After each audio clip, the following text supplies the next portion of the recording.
Takaw kung makikita nyo yung brake pads ko, talagang pudpud na pudpud na. Napakanipis na halos kainin. Oh, no. Halos kainin na yung disc.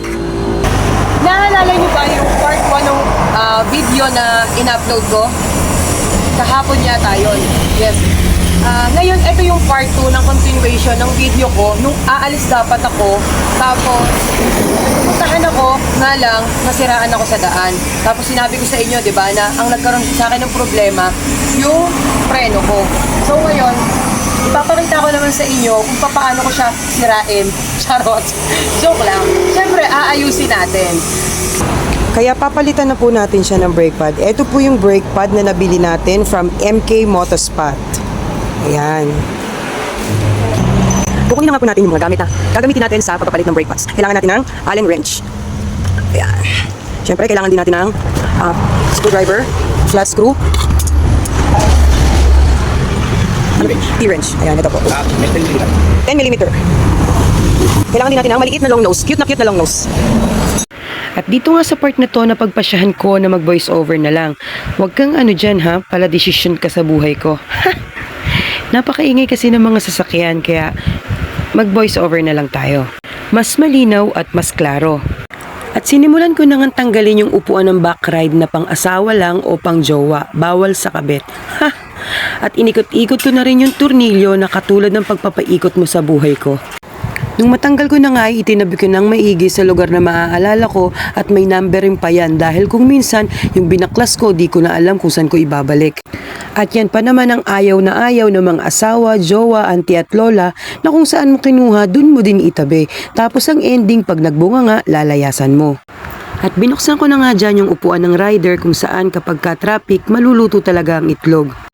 At bubuksan ko na ng konti dyan yung square na yan. Nakalimutan ko ang tawag. Bukas search ko. Paki-comment na lang po kung alam nyo. Basta connected sa abs yan para i-release yung pressure kapag itinulak yung piston ng caliper mamaya. Mahirap ang bara-bara, baka magkanda leche-leche.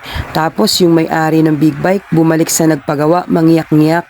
Gastos na naman. Bakit man naman kasi alam na mahal ang pyesa at labor, nag-big bike ka pa? Joke lang po. At dyan nga po sa part na yan ay salita ako ng salita, wala palang nakikinig. Kumuha na po ako dyan ng basahan at flat screw dahil gagamitin natin ang ipinagbabawal na teknik. Wala pa po kasi tayo nung tools na pang press kaya para-paraan na lang muna. Kung napapansin nyo po, maingat kong ibinabaon yung piston ng caliper at ibinubuka yung brake pad. Dahan-dahan lang, baka dumugo. Ano daw? Daming alam, grabe. At nung bumao na nga po yung piston at umangat na yung brake pad, ibig sabihin hiwalay na sila. Ang tawag doon, break up. At tinatanggal ko na nga po yung parang mahaba na yon na parang stick, na parang pin, na parang bolt. Hindi ko po alam ang tawag basta bakal ang tawag dyan. At nung makita ko nga po yung luma na brake pad, napaisip ako, grabe do sa lugar ng may-ari ng bike na ito, parang puro pababa ang kalsada. At ipinagkumpara ko na nga po yung luma sa bago, kahit ayaw na ayaw kong ipinagkukumpara ako sa ibang tao.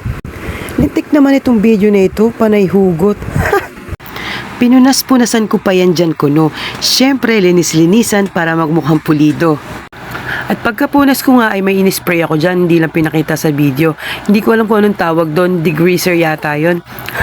Kala nyo, hindi ko alam At pinahiran ko na nga ng pampadulas para hindi maganit ipasok. Patawarin niyo po lahat ng mga green-minded at mga may kaisipang mapanghusga. At dito nga po sa part na ito ay binabalik ko na lahat ng kinalas ko. Pero huwag ka nang umasa na babalik pa ang relasyon yung winasak niya dahil siya ay kumalas na. At dahil naubusan na nga po ako ng hugot, pabibilisin na po natin ang video nito hanggang sa kahuli-hulihan. Pero wag niyo pong i-skip because we're spreading knowledge and spreading love, love, love. Lagi pong tatandaan, mag-iingat sa pagmamotor because life is precious. Ride safe and drive defensively. Mwah, mwah, love, love, love.